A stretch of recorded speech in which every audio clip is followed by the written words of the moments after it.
മാദക സൗന്ദര്യം എന്നതിൻ്റെ മറുവാക്കായിരുന്നു ഒരു കാലത്ത് സിൽക്ക് സ്മിത. ആ സൗന്ദര്യം ഓർമ്മയായിട്ട് 20 വർഷം.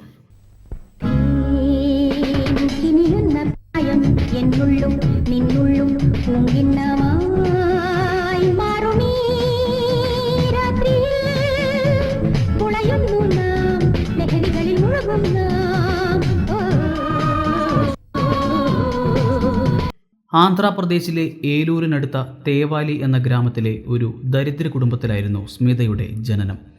വിജയലക്ഷ്മി എന്നായിരുന്നു അച്ഛനമ്മമാരിട്ട പേര്. പഠനം 4ാം ക്ലാസ് വരെ മാത്രം. അമ്മ കൂലിപ്പണിക്ക് പോകുമ്പോൾ വിജയലക്ഷ്മിയെയും അനുജനെയും അയൽക്കാരിയായ അന്നപൂർണിമാളുടെ അടുത്താക്കും. അവരിൽ നിന്നാണ് സിനിമ എന്ന അദ്ഭുത ലോകത്തെക്കുറിച്ച് വിജയലക്ഷ്മി അറിയുന്നത്.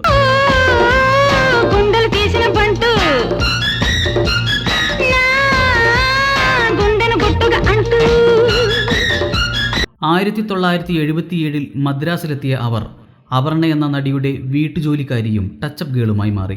79 ആന്റണി ഈസ്റ്റ്മാൻ സംവിധാനം ചെയ്ത ഇണയെ തേടിയിലൂടെ വിജയലക്ഷ്മി സിനിമയിൽ അരങ്ങേറ്റം കുറിച്ചു. അദ്ദേഹമാണ് തൻ്റെ പുതിയ നായികയ്ക്ക് സ്മിത എന്ന പേര് നൽകിയത്. ഈ ചിത്രത്തിൻ്റെ ചിത്രീകരണം നടക്കുമ്പോൾ തന്നെ സ്മിതയെ തേടിയെത്തിയ വിനു ചക്രവർത്തിയുടെ വണ്ടിച്ചക്രത്തിലെ ഗാനരംഗമാണ് അവരെ ശ്രദ്ധേയയാക്കുന്നത്. ഈ ചിത്രത്തിലെ കഥാപാത്രത്തിൻ്റെ പേരായ സിൽക്ക് പിന്നീട് അവർ തൻ്റെ പേരിനൊപ്പം ചേർക്കുകയായിരുന്നു. ചിത്രത്തിൻ്റെ വിജയത്തോടെ സിൽക്കിനെ തിരിഞ്ഞു നോക്കേണ്ടി വന്നിട്ടില്ല.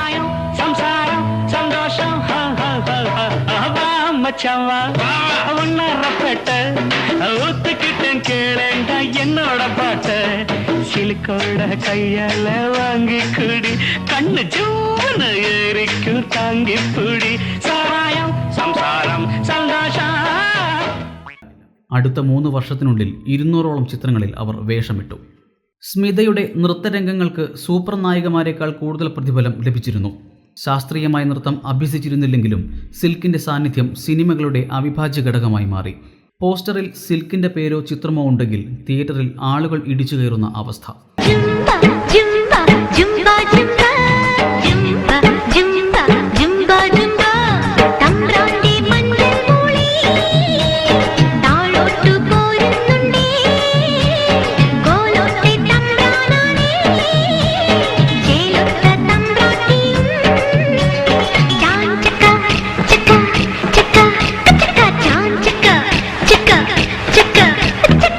സിൽക്ക് സിൽക്ക് സിൽക്ക് എന്ന പേരിൽ സ്മിത 3 റോളുകളിലെത്തിയ ഒരു സിനിമ വരെ അക്കാലത്ത് പുറത്തിറങ്ങി.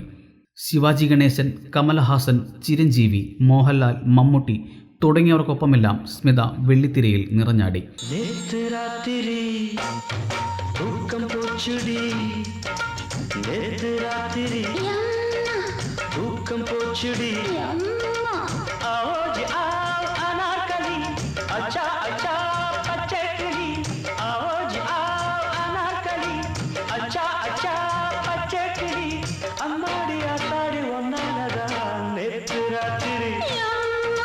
പത്ത് വർഷം കൊണ്ട് വിവിധ ഭാഷകളിലായി 500ലേറെ ചിത്രങ്ങളിലാണ് സ്മിത വേഷമിട്ടത്.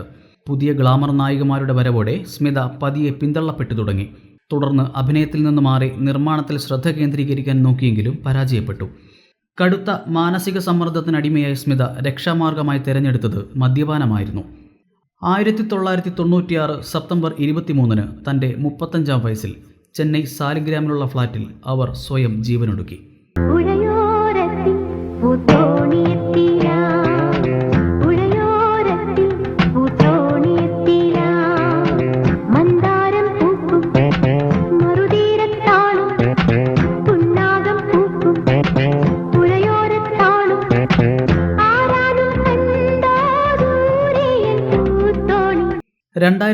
ൽ സിൽക്കിൻ്റെ ജീവിതത്തെ അടിസ്ഥാനമാക്കി മിലൻ ലുത്രിയ ഡേർട്ടി പിക്ചർ എന്ന ചിത്രം പുറത്തിറക്കിയിരുന്നു. ഈ ചിത്രത്തിൽ സ്മിതയായി വേഷമിട്ട വിദ്യാ ബാലൻ ആ വർഷത്തെ മികച്ച നടിക്കുള്ള ദേശീയ പുരസ്കാരം കരസ്ഥമാക്കി.